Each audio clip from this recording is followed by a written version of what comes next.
What's going on, everybody? It's just another day in the kitchen, back with another episode, and in this video we're going to be unboxing and reviewing LaFlame, aka Travis Scott's latest Jordan collaboration, the Travis Scott Air Jordan 1 Low Golf. Now, if you didn't know, hypebeasts have officially infiltrated the golf market, with even golf legend Phil Mickelson spotted wearing some custom Travis Scott Fragment golf sneakers, as you guys can see in this photo. Now, in terms of the actual promotion for the sneaker, unless you are hip to the sneaker world and follow Travis Scott news, not a lot of people I feel like were hip to this one. For whatever reason, I feel like there wasn't a whole lot of promotion when it came to it, so it was no one surprised that this was not going to be an easy drop. Now, I did get my hopes up when Travis Scott posted his initial raffle on his website, and I was quick to enter as soon as possible. However, in doing my research, I unfortunately found out some shady stuff was going on the back end. Apparently, Travis's team only reached out to a couple of sneaker YouTubers like Roscoe and Rafi Collects and hooked them up with a purchase link. No actual people ended up winning the raffle on his website, which I thought was very suspect. So you have to imagine my surprise when I actually won on the Nike SNKRS app when I put in for my size 13. But given that this is my birthday month and I have been covering a ton of Travis related content, I feel like I was supposed to get these to make this video for you guys. So without further ado, drum roll please. Here we go, the unboxing for the Travis Scott Air Jordan 1 Low Golfs. Now to start off, I wanted to point out some features with this box, and you can always pause this video at any time for legit check purpose. And the first thing I wanted to point out about the actual sneaker box itself is how glossy it is in comparison to the Nike logo. I did record this outside in the Florida heat this morning so you guys can get an accurate depiction of what this looked like, so I hope that you guys appreciate this and let me know what you guys think so far. I do want to point out that anytime there is a collaboration, I do appreciate when there is some effort put into it, whether it's the box, the laces, or the actual sneaker itself. So the fact that they didn't actually just ship these Travis Scott Golfs with a generic box, I think is a really good sign. Now, I do see oftentimes that people will get early pairs without boxes, which I think is a little bit suspect, however, to each their own.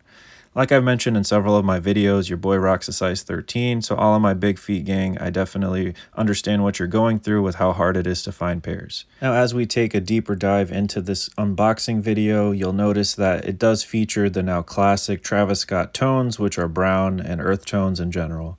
I always love, like I said, effort and collaboration, so even this Travis Scott Air Jordan Cactus Jack branded wrapping paper or whatever you want to call it, I think is pretty hard.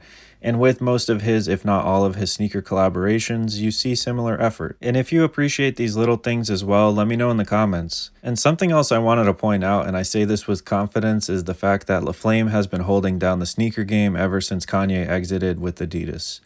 Now, as for the actual sneakers themselves, sheesh, here we go, guys, the Air Jordan 1 Low Travis Scott Golfs. Honestly, I'm really impressed with the quality of these sneakers, and when I think about the fact that these are meant to be golf sneakers, it kind of makes sense.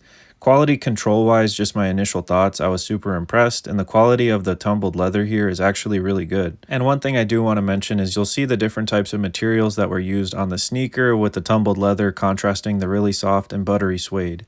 Now, one thing I do also want to mention that I thought about while making this video is I think that this is Nike's real first attempt at infiltrating the golf market with something hype. Because when you think back to earlier this year and Travis Scott related, they're trying to revive the Nike Mac Attack, which has its roots in tennis. And now, not much later, here we go with the new lit Jordan collaboration for golf. And who better to collaborate on both sports collaborations than LaFlame, aka Travis Scott. Now on the tongue, it does feature the classic and iconic Jordan Jumpman with the word golf below, and I also wanted to show you guys that the Cactus Jack logo is also stitched on the side of the tongue as well. Now I did want to zoom in and show you guys the different types of quality when it comes to the tumbled leather, and even on the iconic reverse swoosh here, you can see that it doesn't look cheap. The stitching is pretty neat, and I also wanted to show you guys in terms of the suede. As I run my finger over it, you can see that it does disrupt the pattern. It's really good quality, and I don't know if you guys are psychos like myself, but one thing I personally love when I'm unboxing any kind of new sneaker is that new shoe smell, and these definitely were doing their thing. Now, like I said, the main thing about this video is that I wanted to have this as a reference for anybody that's thinking about purchasing these and that wants to know if their pair is legit. So at any point, please feel free to pause this video. Now, as for the soles, it does feature that men's size 13 sticker, and each insole does feature 2 separate Travis Scott soles, which is of course now a standard for any Travis Scott Jordan 1 Low or any Travis Scott sneaker collaboration in general. Now, as for the heels of each sneaker, they feature different stitching logos in this now iconic Travis Scott logo that we've come to love, as well as this, of course, iconic Air Jordan logo as well.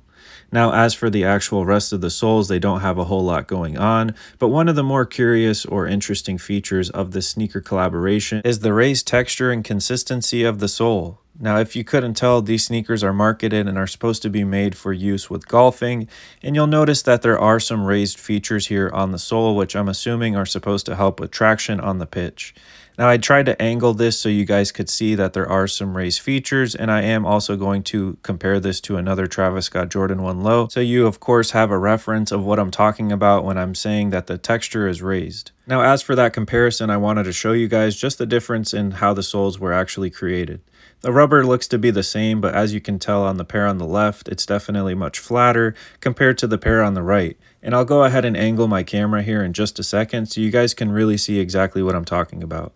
Again, I think the pair on the right is definitely made for golf, as it implies. However, if you're also interested in a review of the Travis Scott Black Phantoms, I will go ahead and have that link in the description here.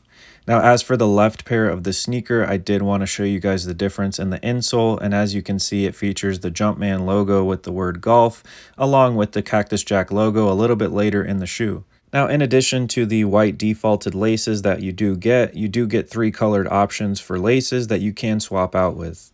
Personally, I'm stuck between either white or this lime color to kind of match the rest of the sneaker. Now, I did also want to mention that this pair of sneakers also came with this Nike Golf pamphlet, which apparently is standard for any type of Nike Golf apparel that you do purchase. However, given that this was my first time, this was new for myself. Now, all things considered, I think that these are a really dope collaboration, despite them being quite simple, and they actually remind me of the Travis Scott Air Jordan 1 Low Mochas for reference. And something else I wanted to mention while wrapping up this video is the fact that I did try these on, and personally, they don't feel that much different than wearing a regular pair of Travis Scott Air Jordan 1 Lows. Despite these being only marketed for golfers or on the golf green, I think that you can definitely get away with wearing these and having no problem. And at the end of the day, as long as you like them and they're comfortable, you should wear what you want. So I hope that if you're on the fence about picking up this pair of sneakers, that this video is able to convince you to get what you'd like. And as I've been encouraging everybody throughout this Utopia era, Travis Scott is currently on his Utopia tour with tickets very, very cheap, at least here in the United States. So if you're able to, definitely make sure to check out his tour and check out some exclusive merch. Now, with all that being said, I was actually really impressed with the quality of these Travis Scott golf shoes, and I'm definitely going to have to keep them. So let me know if these are a cop or a drop for you. Thank you so much for cooking with the kitchen. Let me know what you guys think about this video, and as always, guys, please stay safe out here. It's lit. Straight up. Peace.